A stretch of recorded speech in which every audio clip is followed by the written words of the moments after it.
Seafarer sa buong mundo ay ang Pilipinas. Kaya naman umaabot sa halos $1 bilyong kada taon ang kanilang remittance. Kapalit ng dolyar na ito, ano naman ang buhay ng ating mga marino? Lalo na kung ang kanilang barko ay nasa daungan ng Europa.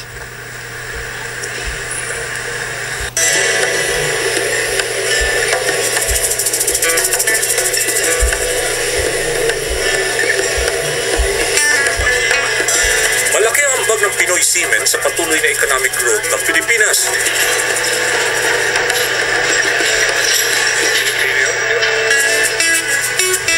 Kada taon, umaabot sa 20,000 ang graduates sa iba-ibang maritime schools at training centers sa Pilipinas.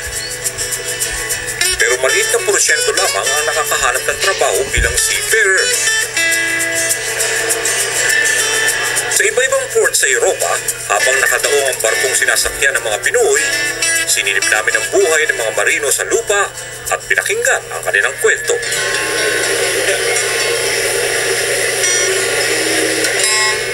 30 taon na nagtatrabaho sa cargo ship si Henry Dionisio bilang chef. Tubong Isabela, natsyempohan namin si Henry habang nakadaong ang kanilang barko sa Rotterdam, ang pinakamalaking puerto sa buong Europa. Halos 500 na Pinoy seafarers ang dumadaong sa Rotterdam bawat araw. Kung kasi dito sa Seaman Center, maliban sa libre yung service, ay pick upin kami sa gate, ibalik kami, libre yung wifi, may komunikasyon namin sa pamilya, mahaba-haba yung oras na komunikasyon namin. Ayun ang prime na talaga nandito kami. Sa haba ng panahon na iniukol sa pagbabarko, hindi maiwasan ni Henry na ikumpara ang buhay ng seamen noong araw at sa ngayon. Mahirap noon dahil ang komunikasyon sulat-surat lang. Pakihirap talaga noon kasi kapag yung misis mo dapat na magsulat, pagdating sa puerto, tatanggapin yung mga kasama ng sulat, nalulungkot ka. Masama loob mo ba? Pero ngayon, ang ganda na dahil yung teknolohiya ngayon, mabilis na yun ang komunikasyon. Katulad ni Henry, veteranong seaman din si Abe Asensi, na laking Antique. Nakabase naman si Abe sa iba-ibang port sa United Kingdom bilang bahagi ng maintenance crew ng barko. Dahil sa malayo kami sa pamilya, at saka noong araw ng mga 1990s, hindi pa uso mobile phones. So, yun ang problema ng mga seaman, karamihan. Tuwan-tuwa ka na pag may nakita kayong isla, tsaka magkaroon ng tao sa TV. Usapan namin dito. Sa mga senior seamen gaya ni Abe at Henry, hindi na masamang sahod ng $1,200 o mahigit 50,000 piso kada buwan. Libre man daw ang pagkain at lodging. Para sa mga batang marino at wala pang pamilya, naintindihan nila ang kahalagahan na mag-ipon habang malakas pa at nakakasakay sa barko.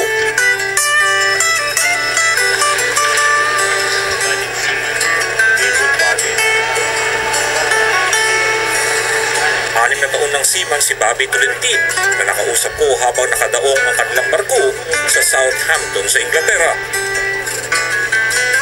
Bahagi din siya ng maintenance crew ng Lee Shipping kasama si Abe.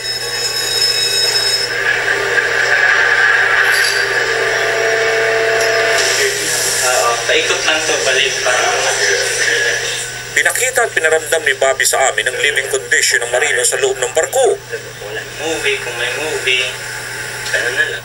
Ang kanilang cabin na may maliit na working desk at double-deck bed.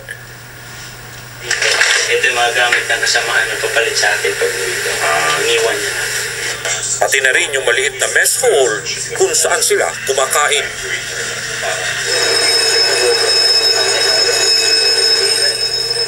Ayon kay Bobby, pinakamahirap sa buhay ng marino ay yung panahon ng bagyo na nasa laot, lalo na kung winter o taglamig. Pero pag yung masalubong namin yung bagyo, yun talaga pinakamahirap. Talagang sabihin mo na, sana hindi na lang ako sasakay kung pwede lang. Sabi nila, yung tubig dito is iba sa atin. Within 10 minutes siguro freeze ka na kasi malamig yung tubig, hindi ka makakalangoy. Kaya may immersion suit pinapasuot kung in case emergency. Iba ang mundo na ginagalawan ng mga marino. Sa haba ng oras na paglalayag sa laot, kakaibang lungkot ang kanilang binubuno. Kasama na rito ang pangamba kapag masama ang panahon.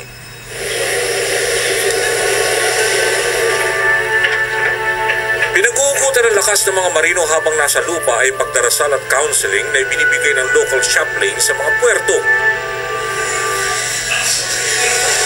Isa sa mga nagbibigay ng spiritual guidance sa Rotterdam ay si Father Stephen Hazlet. Si Father Hazlet ay head of mission ng mga seafarers sa Flying Angel Seamen's Center.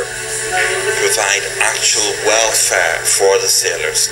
Many of them are in low-paid conditions and have problems at sea, and essentially are often lonely and away from their families. We provide a home from home, but we actually go on board ships when they're in Rotterdam and care for sailors' particular needs, and they are many.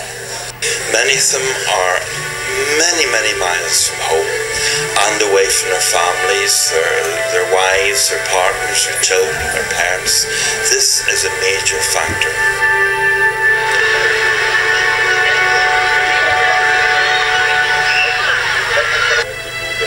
Sa Southampton, 4 na taon ng local chaplain ng Pilipinong pare na si Father Claro Conde. Madalas makihalubilo si Father Conde sa mga marinong Pinoy at sinasabayang pampaminsan kumain. Usually homesick sila, saka minsan napupunta dito may mga problema mga pamilya. Karamihan dito nagsisimba kasi may member ng family na namatay, so napapamisa sila dito. At saka sari-saring mga problema nila, sometimes hindi binibigyan ng pagkain.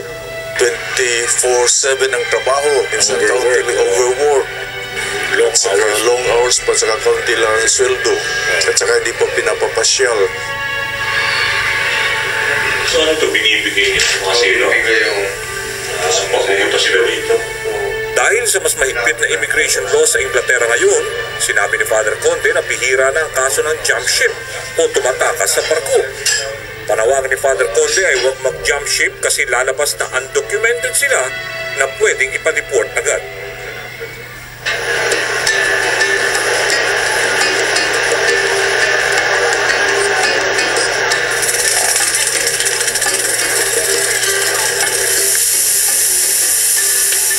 Tinapos ni Eddie ang buhay marino at nag-jump ship sa Barcelona noong 1990. Mababa daw ang kanyang sweldo bilang chef noon na umaabot lamang sa $250 o mahigit 10,000 piso. Ginusto ang Espanya dahil maayos daw ang palakad ng gobyerno at maganda ang health benefits. Galing barko ng trabaho sa bahay si Eddie bilang tagaluto ng pagkain para sa alagang 5 aso. Kadalasan, kinakain rin niya ang lutong pagkain kasi macaroni con carne naman.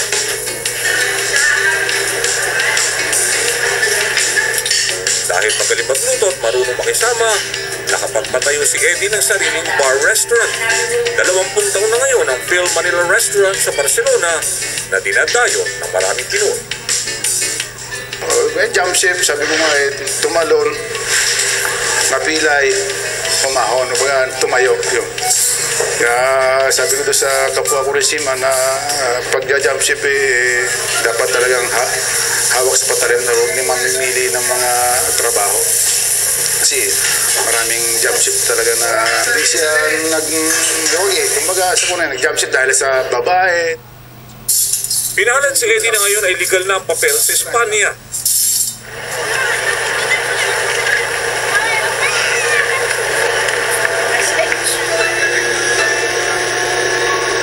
Iba naman ang dahilan ni Jonas Balajay kaya nag-jump ship noong 2008.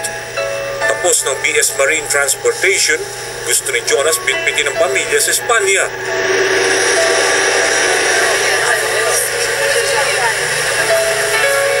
May pinsan sa Barcelona, nagpa-extra sa restaurant si Jonas sa umpisa. Ngayon, happy sa trabaho sa bahay na kumikita ng €900 o halos 55,000 pesos. Hindi makakalimutan ni Jonas ang ginawang pagtakas sa barko. Pinagplanuhan ko talaga na hindi ako magdadala ng mga maggamit, mga damit lang, pantalon. Yun lang talagang naisip kong dalhin para mas madali akong makaalis sa barko. So, nung time talaga na isang araw na lang kami, tapos tanghali, alis na yung barko namin. Duty ako nung 12 to 6, so ng umaga. Then nung alas 6 na, yung out ko na, nagpaalam ako sa duty sa kasamahan ko. So pumayag naman siya. May nagsabi yung pulis na sinabi na lahat na nahuli ngayon ay padi-deport. So ako, kalmado lang, relax lang. Andun pa rin yung pagdadasal ko.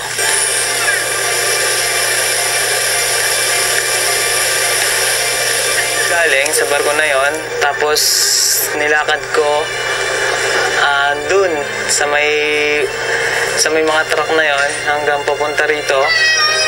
Naglakad ako palayo, siguro mga 20 minutes bago ako dumating sa guardhouse. At doon ko binati yung guardhouse ng Hola, Buenos Dias, hanggang magkita kami ng pamangking ko.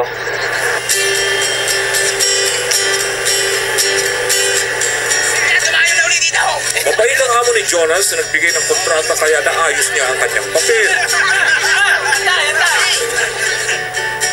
Sa bilang na 1.2 million seafarers sa buong mundo, pinakamarami ay Pinoy. Sa malaking hamon sa buhay ng marino, marami pa rin ang nangangarap ng ibang buhay pag nag-retire. Mahilig ako sa farming. Meron naman akong kaunti na sinasaga, may kunti naman inaalagaan. Yun talaga ang pangarap ko na pag mag-retire ako. Kaya yun naman ang pinag-iipunan ko. 2 taon na nakakaraan ng maratify ng Pilipinas ang ILO Maritime Labor Convention na naglalayong ipag-ibahyuhin ang proteksyon sa mga seafarers laban sa exploitation at ipatupad ang mataas na antas ng maritime safety. Di hamak na mas mabuti ang kalagayan ng seafarers sa cruise ship. Mas madalas silang nakakadaong sa port. Dating flight attendant si Maureen Bator at pagkatapos nagtrabaho din sa cruise ship. Pero noong 2008 napili magtrabaho ni Maureen sa yate. Naan niya personalize ang serbisyo kasi limitado lang ang guest. Halos doble anyang sahod at malaki ang tip.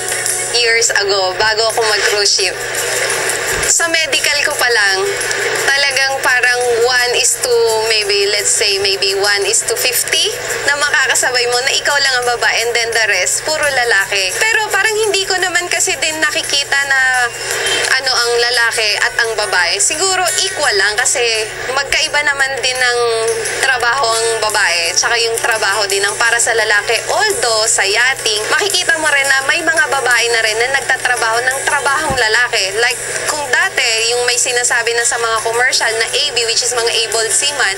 Tapos sa yate kasi, ang mga lalaki, ang tawag sa kanila deckhand. Kung before, puro lalaki lang, sa ngayon, may mga babae na rin.